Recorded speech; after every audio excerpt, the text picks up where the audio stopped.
Ladies and gentlemen, good morning and welcome to this beautiful city of St. Petersburg. My name is Holger, and I'm a partner with KPMG in New York, and I do have the distinct honor today to moderate our plenary session. And I'm very pleased and happy to be surrounded by such an outstanding panel of individuals, which I quickly would like to introduce. Sena Hiroshikova, as you know, she's the G20 Summit founder and president. She's a fellow of the International Monetary Fund and World Bank. She's an alumni of the G20 Association of Founder and Presidents. She's the president of the International News Diplomacy League. She's the owner of a couple of companies. She's the co-founder of New York Summer School, and she's a master's degree from the School of International Relations at St. Petersburg State University. And she's living partly in Paris, in St. Petersburg, Moscow, London, and New York. Jean-Luc Laribeau, he is the president of the Business Assembly of the G20 Summit. He's an attorney in Paris, working for an major international law firm. He has, as you mentioned already, experience at the French Ministry of Foreign Affairs. He has a master's degree. He also studied English and French law at King's College University in London and so on. And he participated in the G20 Summit in Toronto and became president of the Business Assembly in 2011. Kurt Gerger, he is currently the head of strategy and planning of HSBC, and he's a member of HSBC's European Executive Committee and Risk Management Committee. Currently, he's living in England. He has been with HSBC for 18 years. He spent 7 years in HSBC's global banking and markets business in the UK, in Germany, and in Italy. He had held a number of diverse roles in HSBC franchises in the United Arab Emirates, in Hong Kong, in Thailand, in India, in Brazil, and the United Kingdom. And he completed a full-time MBA at IMD in Switzerland. He has been awarded the Wall Street Journal Europe and IMD MBA Future Leaders. And very impressive, he has lived in 9 countries across 4 continents.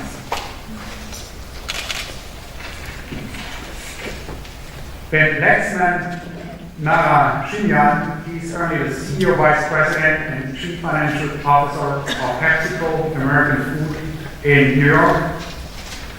He has been a former director and location manager of McKinsey's New Delhi office. He also served the Indian government, working with the Ministry of Finance on important policy issues. He has a degree in chemical engineering. He has an MA in German and International Studies. He has an MBA in finance, and prior to joining McKinsey, he was on the board of his family business and spent 3 years as a line business manager in a manufacturing startup in India. He has worked around the world as well in places like Tokyo, Toronto, New Delhi, in various cities in the United States, including New York City and San Francisco. Michael Lieber, he's currently the president of Mastercard Worldwide for the area Middle East and Africa. Before joining Mastercard, he was a managing director at Barclays Bank, where he had worked extensively in Europe, in Africa, and the Middle East.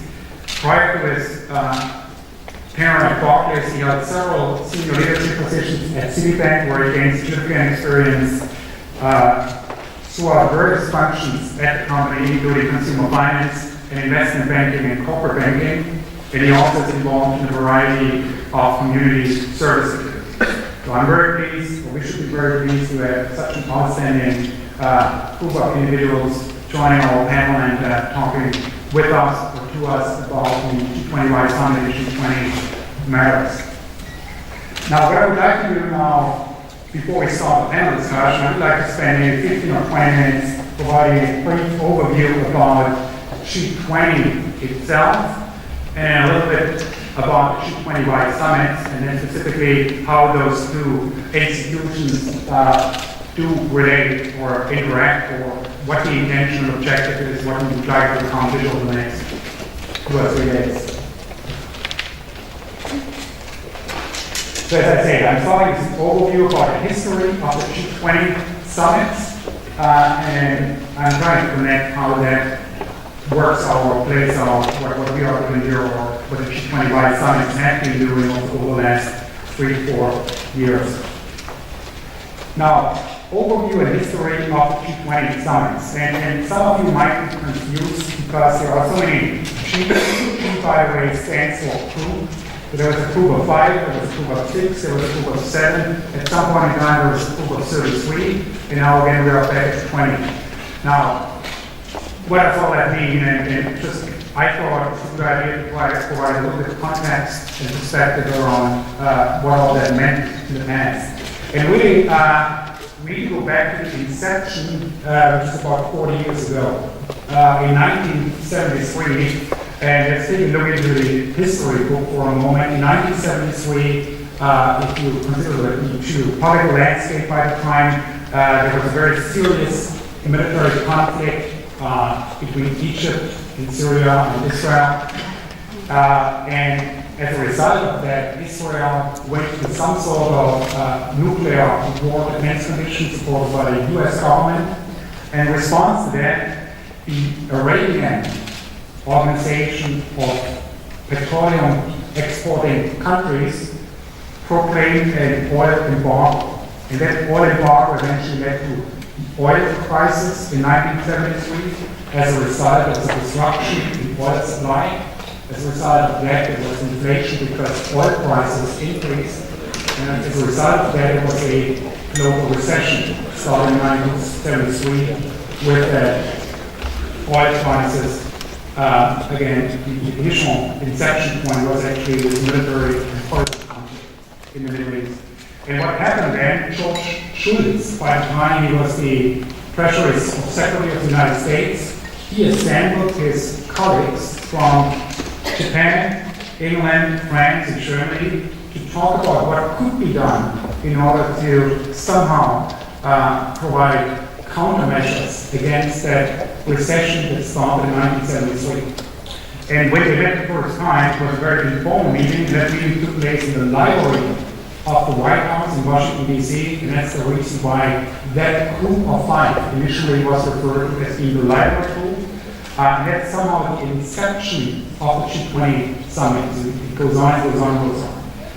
What happened next is in 1975, the French president by the time, his name was Valéry Giscard d'Estaing. He was the finance minister in 1973. In 1974, he became president of France. And he then initiated another summit. By the time it was in 6 countries, because Italy came on in addition. And he invited his head of state colleagues of those 5 countries to assemble at a meeting at Chateau Rambouillet to discuss economic issues in the aftermath of the oil crisis of 1973. And then there were various meetings, 6 meetings after 1975, and let me move quickly to 1998. Then the group was extended to 8 members, and in addition there was Canada and Russia for the first time. And that group met in 1998 in Birmingham, in the UK. And the agenda was people talked at that point in time about mentioning globalization, what are the challenges in order to be ready for the 21st century, and specifically in the context of the Asian crisis that happened to take place in about 1996 and 1997. An interesting observation that GA by the time represented approximately 12% of the world population, but approximately 65% of the world gross product. And then a couple of years later, eventually in 2008, as a result of the global financial crisis starting in 2007, and because of the fact that there was a perception that those 8 countries would not be able to really manage all those issues, because as I mentioned, they only represented 12% of the global population, The group again got extended to 20 members, and they met in Washington, D.C., and the title of that summit was Financial Markets and World Economy, to again understand what were the root causes that led to the global financial crisis, beginning with the collapse of Lehman Brothers in September 2007. They were in agreement with a set of principles what should be done in order to be able to somehow get out of that crisis back in 2008. And they also were in agreement about an action plan that should be undertaken in order to be ready and avoid situations as such what happened in 2007 and 2008. And the G20 countries then represented a total of 80% of the world population and approximately 80% of gross worldwide. Now, there were a couple of follow-up meetings then in London in April 2009, in Pittsburgh, in Toronto, in Paris, and in Korea. And then this year's G20 summit is taking place in St. Petersburg. That's Konstantin Palace, I was told. It's meeting number 8. It's taking place on September 5 and 6. And in July already, the finance ministers of those countries met in Moscow, and they published a kind of final statement, eventually tackling on issues about international financial architecture, talking about issues around tax avoidance schemes, talking about more transparency when it comes to the energy sector, and also about investment in long-term financing. And the final outcome of the G20 heads of government again is supposed to be a final communique, what they do next based on their discussions regarding those various agenda items. And the agenda items of this year's G20 summit are kind of structured into 3 priorities. Priority number 1, effective regulation. Number 2, quality investment. And number 3, cost and transparency. And then those 3 priorities respectively have certain issues which are subject to further discussions, including financial regulation. That includes things like Basel III regarding capital and liquidity requirements for financial institutions. It includes things like over-the-counter derivatives regulation, systemically important financial institutions, or also reform regarding credit rating agencies. Quality and investment framework for strong, sustainable, and balanced growth. It has to do, for example, with all those issues around public debt and the imbalance of certain structural policies amongst the G20 countries. Development of all, the last point on quality investment, it has to do with food security for all, for example, one of which is our agenda right here. And then cost and transparency, there's a lot of items and issues discussed regarding the financial architecture, reform, and fighting corruption. So that's the agenda for the G20 summit in September. Now, how does this interact or interrelate with the G20 Summit? And again, let me back it up for a moment. The G20 Summit, the first time took place in Toronto 2010, which by the time was focused on all of those items about the financial crisis. And the next one took place in 2011, where we were pleased to have as a guest speaker Michel Barnier, the Commissioner for the Internal Market, where again issues around the global financial crisis were being discussed. And in 2012, in May last year, third G20 Summit took place in Mexico. And the objective of the G20 Summits eventually are that participants are working in companies, and those companies are working in workshops for 2 or 3 days. And the objective is to take an independent, hopefully innovative, fresh look, to do all those kind of things, not predetermined by any kind of thinking outside the box, but really kind of thinking about what's really important, what do you think about the subject matters, and what's the consensus in those working groups. And then every working group is then supposed to provide a short summary what the outcome is and what the position is eventually from all the G20Y summit participants. And that final communique has been submitted after those G20Y summits to the respective share class of the head of states and governments, to various global institutions such as IMF, World Bank, Financial Stability Board, and so on and so forth, to provide an independent perspective of the G20Y summit participants, what they think about those various subject matters. Now, briefly a review about what is it all about. G20Y summit participants are or have been coming from all of the G20 countries. Those include representatives from approximately 135 companies around the globe, including many Fortune 500 companies, largest companies based on market capitalization. There were approximately 200 or more corporate executives involved so far, and representatives from global financial institutions and governments, including the National Monetary Fund, IMF, World Bank, European Bank for Reconstruction, and so on and so forth. Now, what are the topics of this year's G20Y Summit? And again, we structured it in a way that there are 7 different committees, and those topics somehow reconcile to the G20 agenda items I was talking about a couple of minutes ago.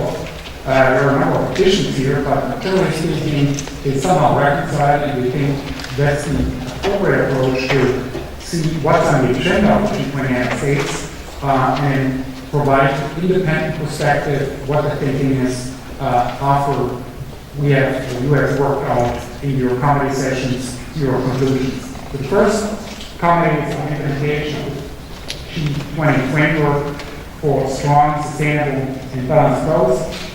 Second one is about recommendations and policies to stimulate job creation and labor activities. The third one on food security is a focus on agriculture, production increase. Next one, corruption. And item number 5, financial stability for transformation. The city of tomorrow. And the final point, how can we increase trust between governments, businesses, and communities. So each of you is allocated or has submitted a request to join one of those committees. And the next session, respective committee chair and co-chairs are going to provide a short overview of all those respective topics so that every participant has an understanding what's being discussed and what are the key points.